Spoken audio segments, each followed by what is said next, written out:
The world is mocking me, my good sir. Can you not hear it? Its derisive, acidic tone pierces into my flesh and stings and infects every pore of my being.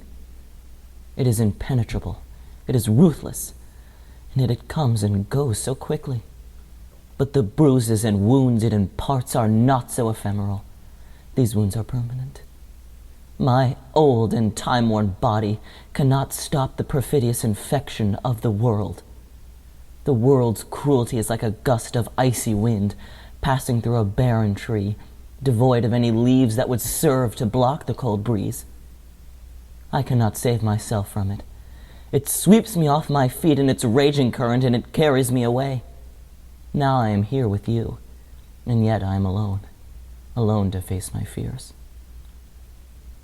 Not too long ago, my good sir, my son Edmund, he brought a most profoundly devastating and catastrophic message to me, a message that any father would rather die than receive. You see, my dearest sir, I too wish I could have died before I read those egregious markings that formed the abhorrent letters and words and phrases and sentences, markings that caused the weight of the world's cruel waters to overtake me, markings that swept me away into a godless land. These markings, my fellow, I cannot say it, told me that my most dearest, my most precious, my most honorable, my most loved son sought to kill me. My son wanted to usurp his father's throne. I cannot imagine how such an odious and vile desire swept my son's body with its awful current. It was with utmost care and love that I raised my son. I taught him to be kind and loving, gentle, honorable, respectful, strong, and loyal. I know not what demon taints his soul that would prompt him to want such a cruel fate upon his father. This is certainly not the product of my teachings. Surely not. I am correct in that assumption, my friend, right? Alas, it must be something that I did or failed to do. Oh, for shame, my companion.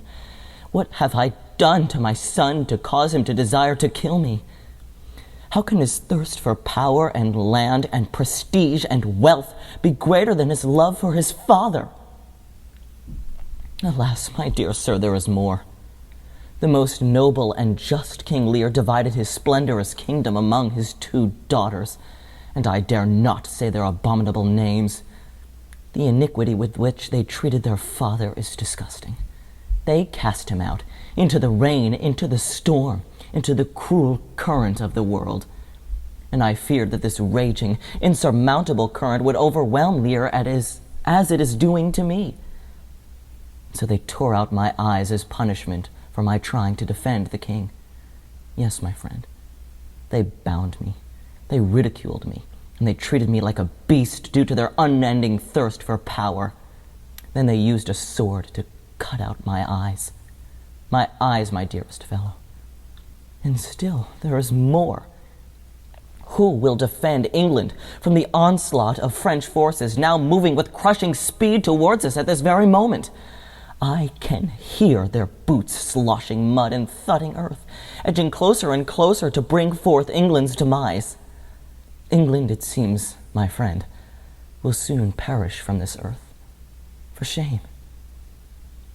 But I will not be there to witness the fall of England, or my own demise by my son's hand.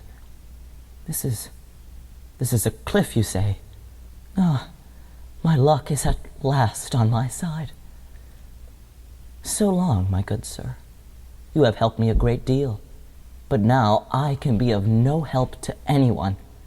I've only made the world more miserable by my miserable soul. I have in some way corrupted my son to the point that he wants to kill me. I've done nothing to stop the fall of England, and now I too must fall. And with that, I leave you, my friend.